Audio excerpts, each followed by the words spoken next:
Study help में फिर से आप सभी का स्वागत है। आज आपको हम एक नया तरीका बताने वाले हैं। आप सभी को हमारे पहले वीडियो में भी बताया गया है कि बीएड में क्वेश्चन का आंसर किस तरह से लिखा जाए, लेकिन आप लोग हमें लाइक एवं सब्सक्राइब करना भूल जाते हैं। यदि आप हमें लाइक व सब्सक्राइब करेंगे तभी तो हम और वीडियो बना पाएंगे, क्योंकि ऐसा करने से हमें और अधिक से अधिक वीडियो बनाने के लिए मोटिवेशन मिलती है। इस वीडियो से आज आप सीखेंगे डायग्राम बनाना, किंतु यह वीडियो बहुत ही लंबा हो गया है, इसलिए हम इसका सेकंड पार्ट भी बनाना होगा। और जब आप क्वेश्चन का आंसर लिखते हैं तो उसमें डायग्राम बनाते हैं तो और भी अच्छे नंबर आपको प्राप्त होंगे। यहाँ पर आपके सामने एक क्वेश्चन है, लिंग समानता के संदर्भ में आधुनिक समाज की बदलती आवश्यकताओं का मुख्य पाठ्यक्रम किस प्रकार होना चाहिए। यह बीएड फाइनल ईयर के लिंग विद्यालय तथा समाज का यानी कि लिंग विद्यालय और समाज सब्जेक्ट का एक क्वेश्चन है। तो इसके लिए हम सबसे पहले रूपरेखा लिखेंगे और इस रूपरेखा के अंदर में सबसे पहले नंबर पर लिखेंगे आप प्रस्तावना, सेकंड नंबर पर लिखेंगे लिंग समानता का अर्थ, थर्ड नंबर पर लिखेंगे लिंग समानता की परिभाषा और फोर्थ नंबर पर लिखेंगे आधुनिक समाज की बदलती हुई आवश्यकताओं का मुख्य पाठ्यक्रम। इस तरह आप इसमें नंबर भी डाल सकते हैं।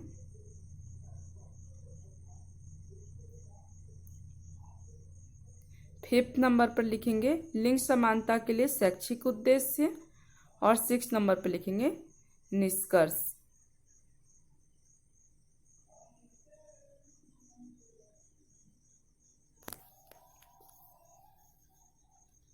तो सबसे पहले हम लिखेंगे प्रस्तावना।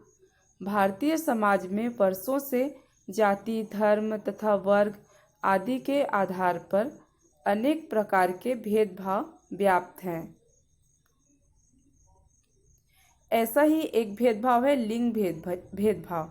जहाँ कहीं भी किसी प्रकार का भेदभाव होता है वह किसी के पक्ष में होता है तो किसी के प्रतिकूल। लिंग पुरुषों के पक्ष में है और नारी समाज के प्रतिकूल।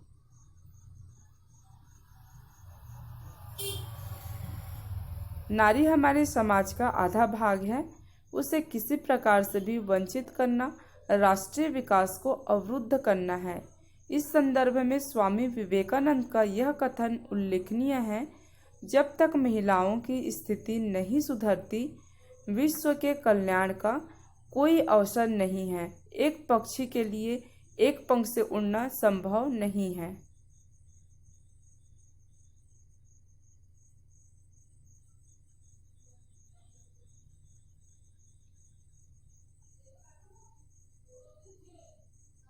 जहाँ तक भारतीय समाज का संबंध है, यहाँ भले ही प्राचीन ग्रंथों में नारी की महिमा का वर्णन किया गया है, परंतु समाज में उन्हें वह प्रतिष्ठा प्राप्त नहीं है जो पुरुषों को प्राप्त है। वह बहुत कुछ करने में सक्षम होते हुए भी अशक्त हैं। इसके बाद हम लिखेंगे लिंग समानता का अर्थ।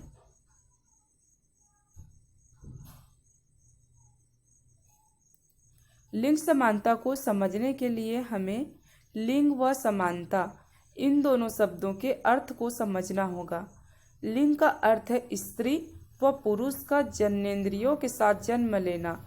जब एक बच्चा जन्म लेता है तो माता पिता व अन्य लोगों का पहला यही प्रश्न होता है, यह बच्चा लड़का है या लड़की। प्रत्येक समाज में लड़के व लड़की के लिए अलग अलग भूमिकाएं भी निर्धारित है।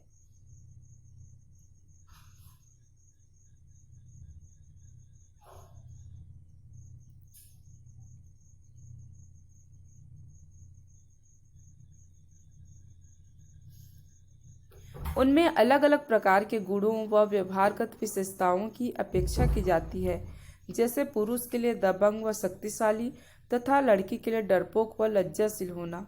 उन दोनों द्वारा अपने लिए निर्धारित भूमिकाओं के साथ आचरण लिंग भूमिका कहा जाता है। वस्तुतः यह भिन्न भिन्न भूमिका ही उनके लिए लिंग की पहचान बन जाती है। इस प्रकार की लिंग समानता का अर्थ है स्त्री व पुरुष को अवसरों व अधिकारों की दृष्टि के समान समझना तथा केवल लिंग के आधार पर उनमें किसी प्रकार का भेदभाव न करना।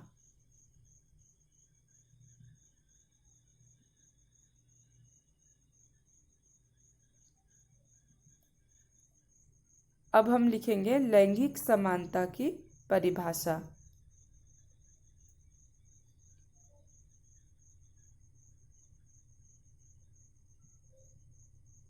जीव शास्त्रीय रूप से लोग नर या नारी के रूप में जन्म लेते हैं, परंतु लिंग पहचान को अर्जित करना होता है। एल्सन के अनुसार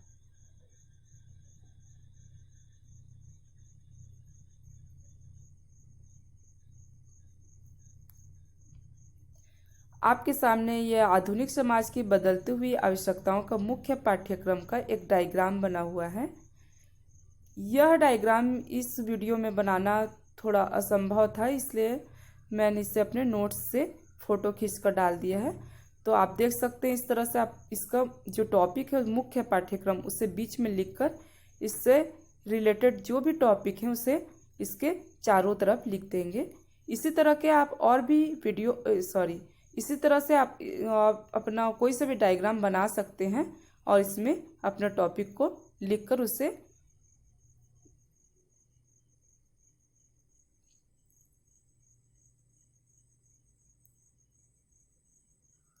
इस तरह से डिस्क्राइब करेंगे। यहाँ देखिए सबसे पहले मैंने लिखा है बहुमुखी पाठ्यक्रम।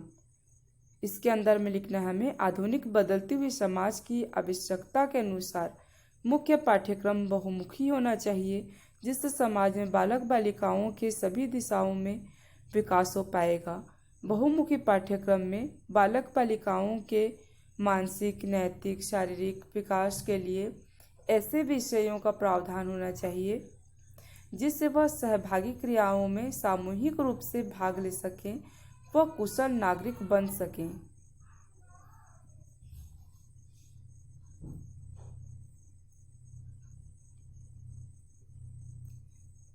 सेकंड नंबर पे लिखेंगे पाठ्यक्रम बाल केंद्रित हो। आधुनिक बदलती हुई समाज की आवश्यकता के अनुसार पाठ्यक्रम बाल केंद्रित होना चाहिए। पाठ्यक्रम बाल केंद्रित होने से बालक बालिकाओं को पाठ्यक्रम में रुचि उत्पन्न होगा और बालक बालिकाओं को पाठ्यक्रम के अध्ययन में सरलता होगी। थर्ड नंबर पर लिखेंगे पाठ्यक्रम लचीला हो।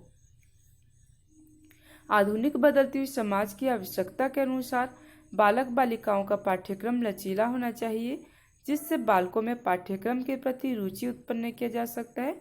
पाठ्यक्रम लचीला होने से शिक्षा उसमें आवश्यकता अनुसार परिवर्तन कर सकता है।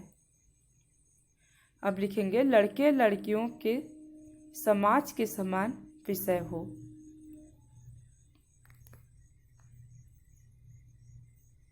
आधुनिक बदलती हुई समाज की आवश्यकताओं के अनुसार लड़के लड़कियों के समान विषय हो।